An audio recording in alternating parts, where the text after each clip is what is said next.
Hai, aku Ian, seorang ayah dengan satu anak yang lagi nemenin istri sekolah di luar negeri.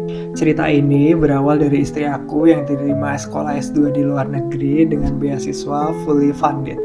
Ketika dinyatakan diterima, posisinya istri aku lagi hamil dan perkiraan ketika kita berangkat ke luar negeri, anak kita umurnya sekitar 4 bulan.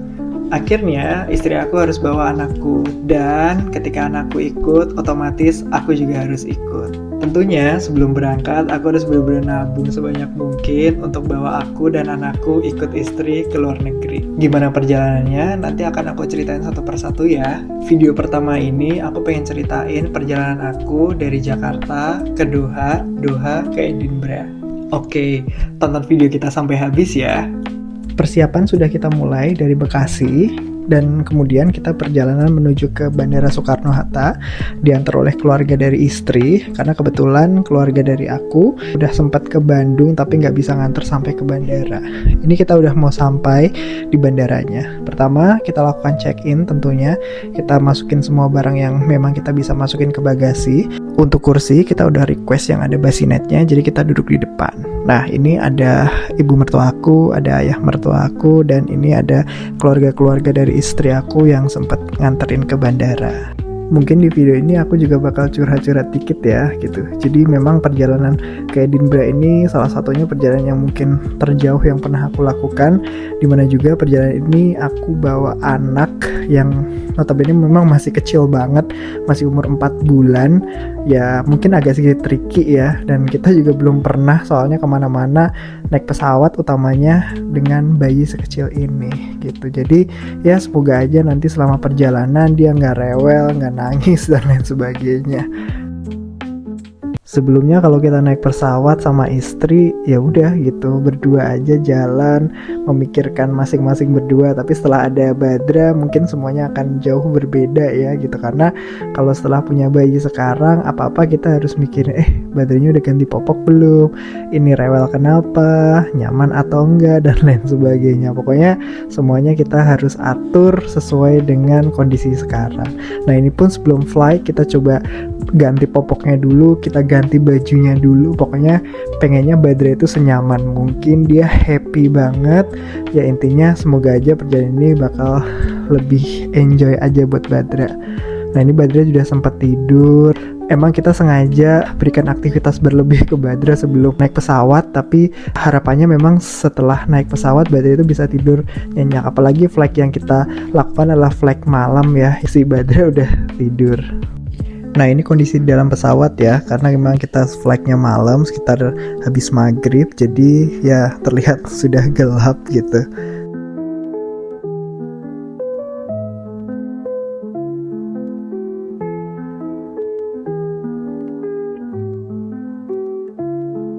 Ketika udah di atas pesawat, badannya udah kita minta pasangin basinet sehingga badannya udah tidur. Nah ketika badan tidur, kita udah mulai makan, enjoy. Ajengnya juga bisa enjoy, makan nikmat. Nah ini badannya udah bisa tidur nyenyak gitu. Ajeng suka banget kerupuk ini. Setelah flight sekitar 8 jam, ini kita sampai di Doha, di Qatar.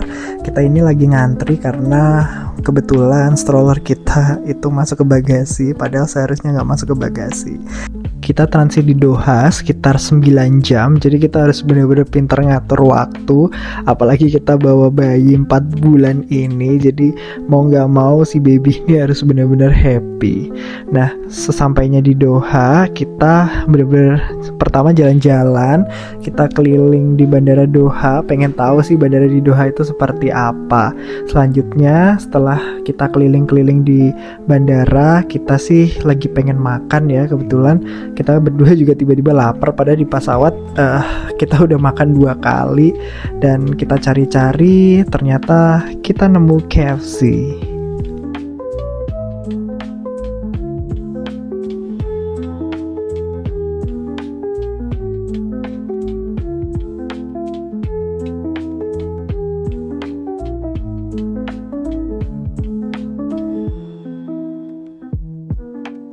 Setelah selesai makan, kita jalan lagi menuju ke gate keberangkatan kita dari Doha menuju ke Edinburgh.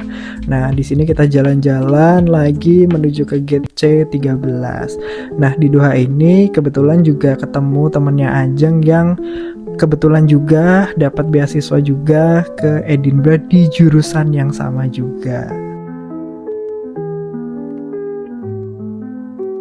By the way, di Bandara Doha ini lumayan luas juga ya, jadi memang antar gate-nya lumayan juga gitu.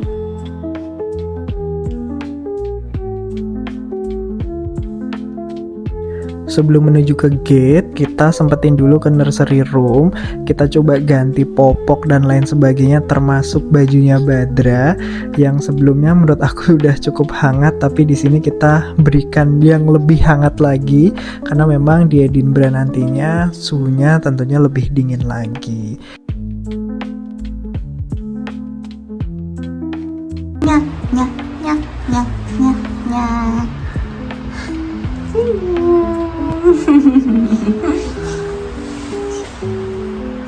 Nah, pokoknya di sini aku sama Ajeng udah komitmen banget gimana caranya komunikasi yang baik selama perjalanan ini untuk memberikan kesan yang paling nyaman kepada Badra, karena balik lagi Badra itu masih kecil banget, masih cranky dan lain sebagainya. Sehingga harapannya walaupun Badranya ngomel, nangis dan lain sebagainya, kedua orang tuanya tetap sabar.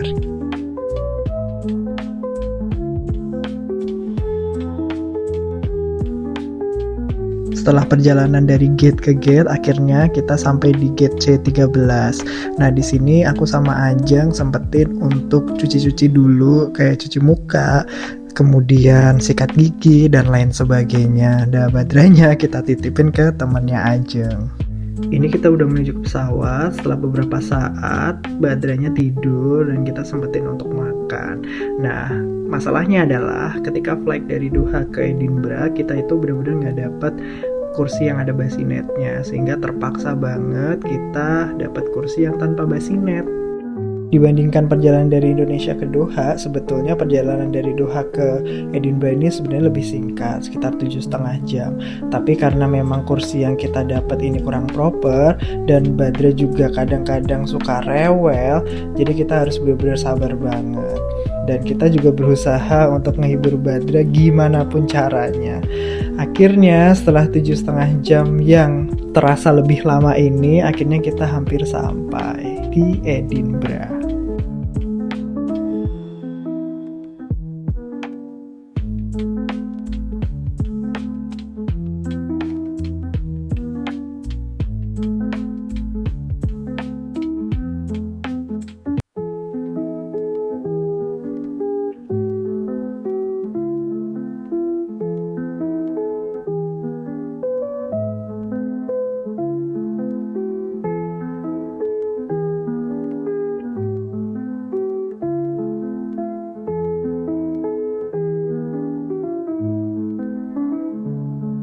Aku salut banget sama Ajeng, walaupun Badra beberapa kali rewel dari Doha ke Edinburgh ini, kita benar-benar bisa komunikasi dengan baik dan akhirnya kita bisa mendarat selamat di Edinburgh. Aku nanya nih ke Ajeng, capek nggak? Katanya nggak capek. Nah, finally kita udah sampai di Edinburgh dan di sini kita coba untuk order Uber untuk kita pergi ke akomodasi kita kurang lebih selama 2 hari ke depan, karena sebetulnya akomodasi yang kita dapetin selama 1 tahun ke depan itu baru bisa mulai ditempatin sekitar tanggal 5, sedangkan kita datang di sini sekitar tanggal 3, jadi kita butuh waktu 2 hari untuk nginep di tempat orang lain atau di akomodasi lain untuk kita singgah sebentar sebelum kita masuk ke akomodasi kita. Perjalanan dari airport menuju akomodasi kita selama 2 hari ini, aku dalam hati cuma bisa bilang, wah aku bisa sampai sini ya gitu, jauh banget dari rumah. Dan selama perjalanan aku sering banget nge-record kanan kiri untuk lihat sesuatu yang sebelumnya belum pernah aku lihat.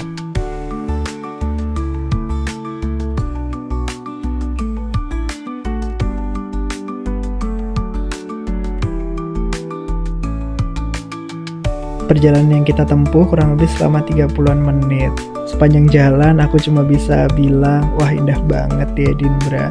Ketika kita sampai di sana, kita disambut hujan rintik-rintik dengan suhu kurang lebih 11 derajat.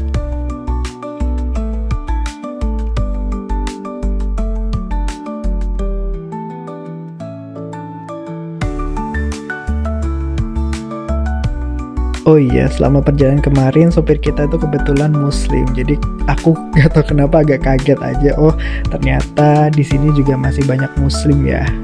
Di sini Badra kayaknya enjoy-enjoy aja, tapi Ajengnya udah mulai capek, gak tahu kenapa. Mungkin nanti setelah sampai akomodasi Ajengnya harus benar-benar istirahat.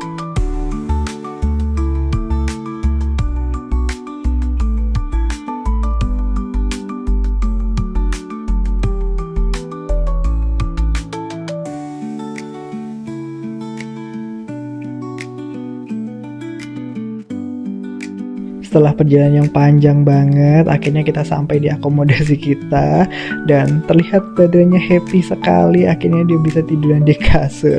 Dari ekspresinya sih kelihatan banget ya. Oh, akhirnya dia bisa goleran bebas gitu.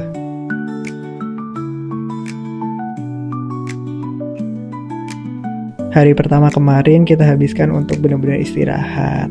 Nah, hari kedua ini kita berencana untuk jalan-jalan di sekitaran sini.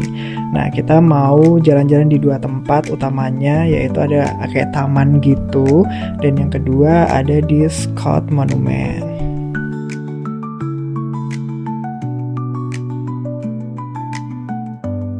Selama jalan-jalan di Edinburgh ini, tentunya kita mengandalkan kedua kaki kita, karena memang di sini kita benar-benar pengen terbiasa untuk jalan kaki. Jangan sampai kebiasaan-kebiasaan kita di Indonesia yang sering naik kendaraan dibawa ke sini, karena tentunya kita di sini nggak ada kendaraan pribadi. Semuanya kalau misalnya kita pengen kemana-mana, diutamakan sebenarnya jalan kaki.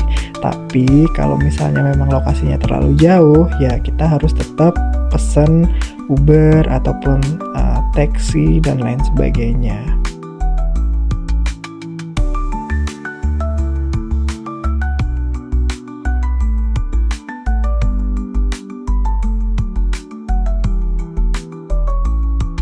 Selain Uber, di Edinburgh juga banyak banget bus ataupun tram. Sebenarnya selain Uber, di sini juga ada city cab atau taksi gitu. Tapi kita di sini memilih untuk jalan kaki.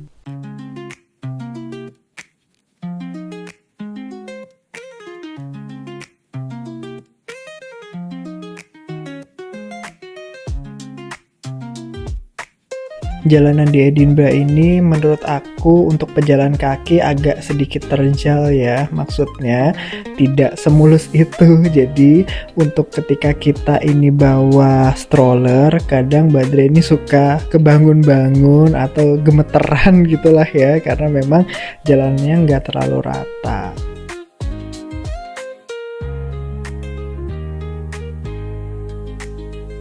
Selama jalan kaki ini, di samping kanan ataupun kiri kita banyak banget ketemu toko-toko gitu. Kita agak nggak tahu ya, maksudnya dia ini jual apa dan lain sebagainya gitu, karena memang kita baru pertama banget datang ke sini gitu. Harapannya sih nanti ke depannya kita bakal tahu sebenarnya toko-toko yang kita pernah lihat sebelumnya tuh isinya apa.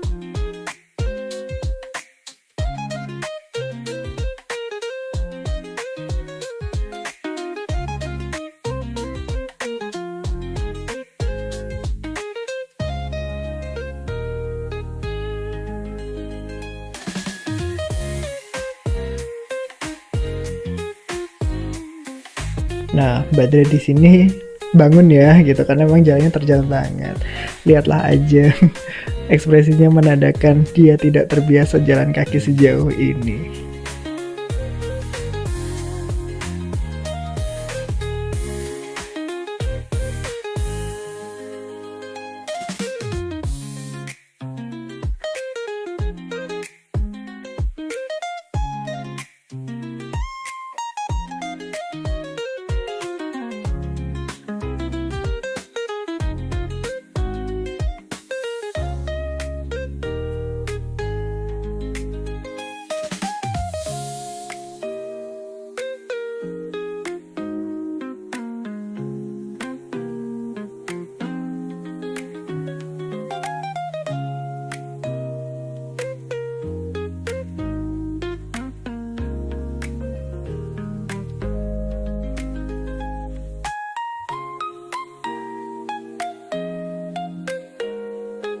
Nah, akhirnya kita sampai di The Meadows gitu.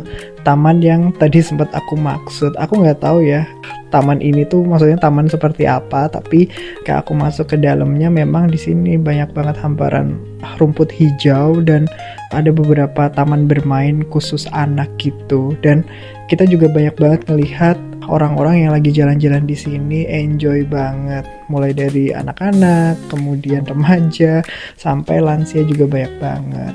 Di sini juga banyak banget tempat duduk untuk bersantai, untuk berjemur. Di sini kelihatan ya langitnya cerah banget, tapi situasinya langsung walaupun dia cerah banget, nggak tahu kenapa anginnya tuh kenceng banget gitu, dan kita cek di HP suhunya itu sekitar di 13-an derajat.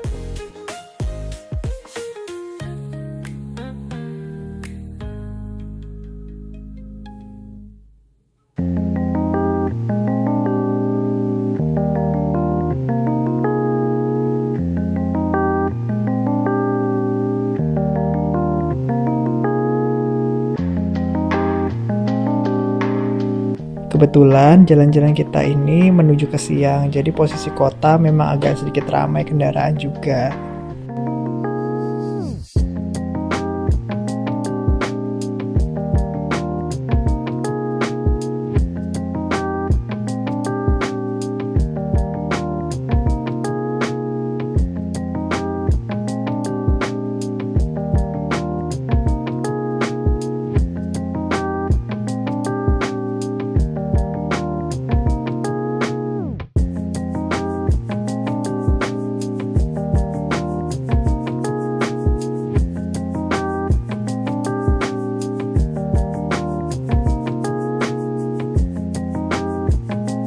Setelah jalan beberapa saat, kita sampai di Princess Street Garden. Princess Street Garden ini nantinya kita mau lihat semacam air mancur gitu yang disebut dengan Rose Mountain. Nah, di atas itu ada namanya Edinburgh Castle. Kita nggak sampai sana ya karena memang kondisi badan agak sedikit jet lag sebetulnya. Jadi mungkin next time kita bakal ke sana juga.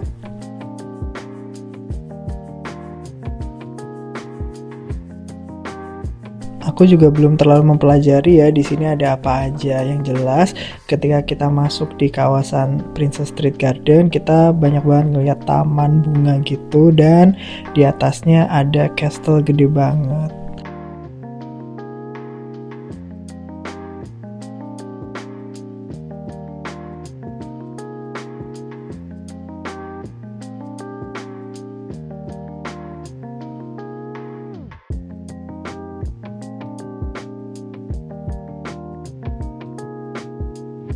Kita di sini mau menuju ke Rose Fountain namanya. Aku juga nggak begitu tahu detail itu apa sebetulnya. Mungkin nanti bisa cek di Google aja. Selama perjalanan ini kita juga lihat beberapa patung gitu yang sebenarnya di situ ada deskripsinya. Tapi aku nggak sempat videoin detailnya seperti apa. Dan setelah berjalan beberapa saat, inilah yang tadi kita cari, yaitu Rose Fountain. Oh iya, mohon maaf juga ya kalau misalnya banyak banget penyebutan kata yang aku salah. Karena memang aku benar-benar baru pertama kali datang ke sini dan banyak banget kosakata yang mungkin aku sendiri masih banyak banget belajar. Rose Fountain ini terdapat di daerah namanya Princess Street Garden. Ketika kita sampai di sana memang banyak banget taman bunga yang ada di sana juga. Nah, untuk detailnya mungkin nanti bisa dicek juga ya di Google.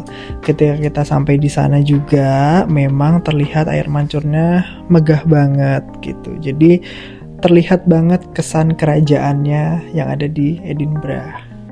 Selama jalan-jalan di Princess Street Garden ini, aku agak salah fokus di beberapa kursinya, dimana kursi-kursi tersebut ternyata ada ukiran nama gitu. Aku juga nggak terlalu tahu ya maksudnya dari ukiran nama tersebut, apakah orang yang mendonasikan atau apa dan lain sebagainya.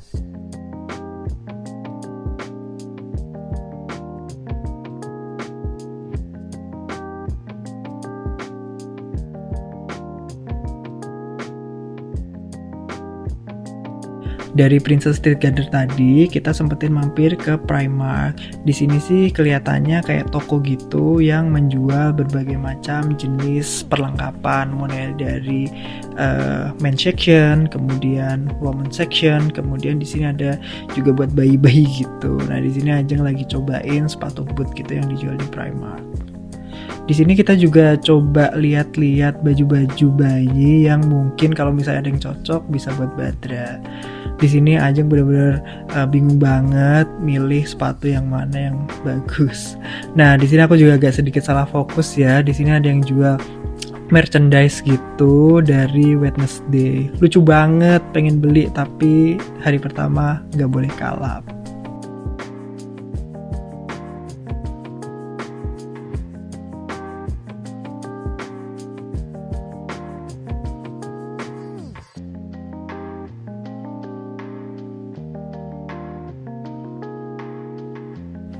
Setelah dari Primark tadi, akhirnya kita sampai di Scott Monument. Lokasi Scott Monument ini nggak terlalu jauh dari Princess Street Garden. Jadi kita juga bisa lihat beberapa gedung yang ada di Edinburgh juga. Nah, di sini kita sempetin juga untuk duduk sebentar untuk menikmati kota Edinburgh itu seperti apa. Banyak banget turis juga ya ternyata di sini. Nah, ini ada beberapa gedung juga yang kita lihat dari Scott Monument.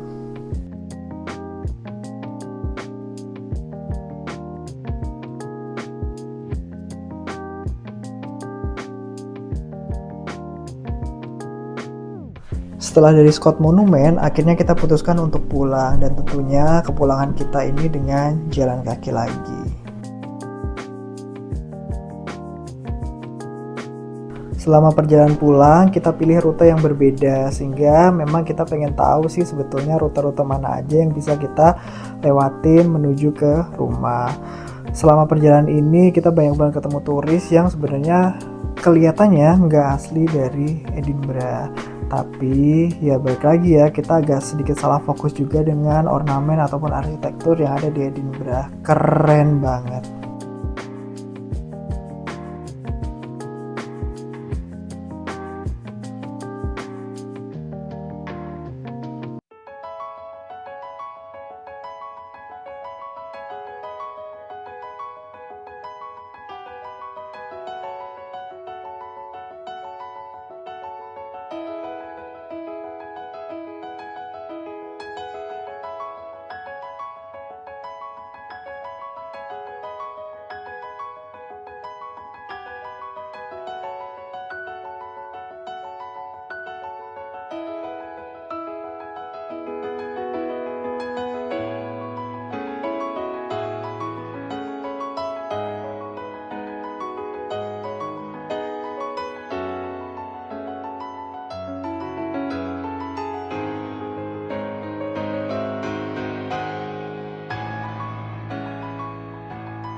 Setelah sampai di Edinburgh ini memang banyak banget renungan-renungan yang sempat aku pikirin. Salah satunya ternyata dunia itu luas banget dan budaya itu memang banyak banget. Jadi kita juga harus tetap bersyukur ya dimanapun kita berada. Dan yang paling penting adalah jangan pernah lupa untuk pulang.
Akhirnya setelah perjalanan jauh banget, kita sampai di daerah tempat tinggal kita sementara, yaitu di Blackhead Avenue. Di daerah ini menurut aku suasananya nyaman banget ya, teduh, kemudian juga nggak terlalu ramai, dan benar-benar kayak serasa di tempat yang hijau gitu, sehingga memang aku yakin orang-orang di sini pasti nyaman banget tinggal di sini.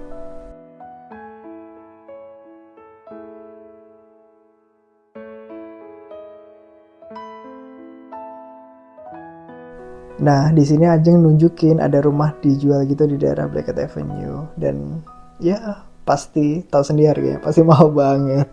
Akhirnya kita sampai di rumah singgah sementara kita, dan ya itu perjalanan kita beberapa saat di Edinburgh. Doain ya aku bisa konsisten ke depannya. Semoga bisa ngasih cerita-cerita ke depannya juga di Edinburgh. See you guys, bye-bye.